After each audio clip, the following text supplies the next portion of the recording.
जोपर्यंत 100% तुम्हाला खात्री होत नाही की ही व्यक्ती दोषी आहे किंवा या व्यक्तीने खरोखरच हा गुन्हा केलाय किंवा ही चूक केलेली आहे, हे जोपर्यंत तुम्हाला स्वतःला माहीत नसतं, 100% जोपर्यंत तुम्हाला कळत नाही, कोणाच्या तरी सांगण्यावरनं तुम्ही विश्वास ठेवला आणि जर एखाद्या व्यक्तीशी आपण वाद घातला तर नक्कीच त्या व्यक्तीला वाईट वाटतं आणि ती व्यक्ती आपल्याशी पुन्हा कधीही संबंध ठेवत नाही. आणि म्हणून असं कधीच करायचं नाही. जर आपल्याला संशय आला असेल तर आपण नेहमी वेगळ्या शब्दात विचारलं पाहिजे की तुम्हाला खरंच असं आहे का, तुम्ही असं केलं आहे का. म्हणजे मला तरी असं वाटत नाही, परंतु तरी पण मला असं उगाच वाटलं म्हणून मी विचारते, तुम्ही राग नका मानू.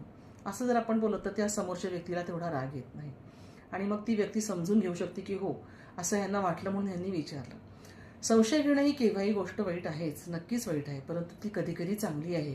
कारण की कसं आहे, एखाद्या व्यक्तीवर विनाकारण कोणीतरी सांगण्यामुळे आपण संशय घेतला तर नातं तुटू शकतं, रिलेशन्स तुटू शकतात.